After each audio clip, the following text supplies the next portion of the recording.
নাকের বাতাস যাওয়ার রাস্তাটাকে আমরা বৃদ্ধি করে দিয়েছি, আপনারা স্ক্রিনে দেখতে পাচ্ছেন। তো আমরা একটু সীমান্তের কাছে শুনতে যাবো যে সীমান্তের অপারেশন আগের কষ্ট কি ছিল আর এখনকার সেই অনুভূতি কেমন। সীমান্ত, আমাদেরকে একটু সংক্ষেপে বলতে পারেন আগের কষ্ট কি ছিল আর এখন কেমন লাগছে? আমার পাশে আছেন সীমান্ত।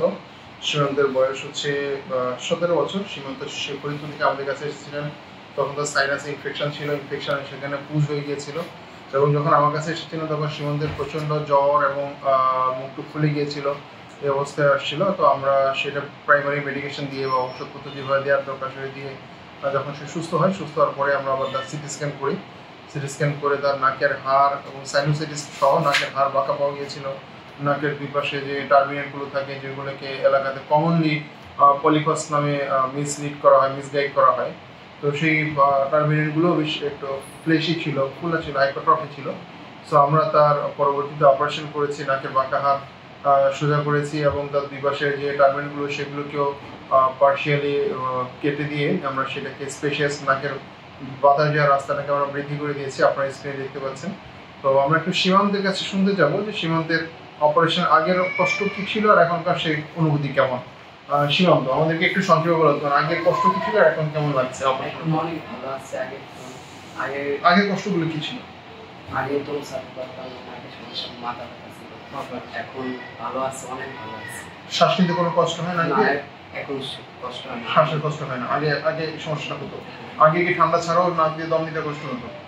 ঠান্ডা ছাড়াও দম নিতে কষ্ট হতো। অপারেশন পরে খুব বেশি কষ্ট হচ্ছে না আলহামদুলিল্লাহ, একদম সম্পূর্ণ ভালো। অনেক ঘুম কোনো সমস্যা নেই? আচ্ছা, মাথা ব্যথার কি অবস্থা? এখন অনেক কমে গেছে, অনেক কমে গেছে। আচ্ছা, আর এমনি খাওয়া দাওয়াতে কোনো সমস্যা হচ্ছে না? অপারেশনের পরে তোমার কি কষ্ট হয়েছিল? কিছুদিন কি কষ্ট হয়েছিল সবচেয়ে বেশি, যেটা অনেক ভয় পাই যে অপারেশন পরে কেমন থাকবে, এটা একটু আমাদেরকে একটু বলো, তাহলে মানুষ ভয়টা কমবে। অপারেশন পরে কি কষ্ট ছিল প্রথমে? আমার অনেক কষ্ট ছিল অপারেশনের পরে, ওই যে নাক বন্ধ ছিল, নাকে ব্যথা ছিল, এই বিষয়গুলো? নাক জোড়া ছিল, মুখ দিয়ে দম নিতে হতো।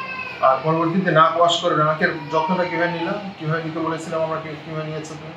নাক ওয়াশ করেছি, যে পানির বোতলটা দিয়েছি, নাক ওয়াশ করা হয়েছে। তো আস্তে আস্তে তো আলহামদুলিল্লাহ সব পরিষ্কার হয়ে গিয়েছে। আচ্ছা, ঠিক আছে। তো আমরা সীমান্ত 17 বছরের ছোট্ট ছেলে, আপনারা শুনতে পেলেন, আমরা তার কাছ থেকে তার অনুভূতিটা শুনলাম। আমাদের কাছে খুব ভালো লাগলো। নাক এখন সম্পূর্ণ সুস্থ। আপনারা আমাদের স্ক্রিনে অলরেডি দেখছেন যে তার দুই পাশে টার্বিনেটগুলো একদম ছোট করে দিয়েছি নিচে থেকে কেটে আমরা, এবং তার নাকে বাতাস নেওয়ার জন্য যথেষ্ট স্পেস বা জায়গা বৃদ্ধি পেয়েছে, এবং তার নাকের মাঝে যে হাড়টা ছিল বাঁকা ছিল সেটাও চমৎকারভাবে সোজা হয়ে গেছে।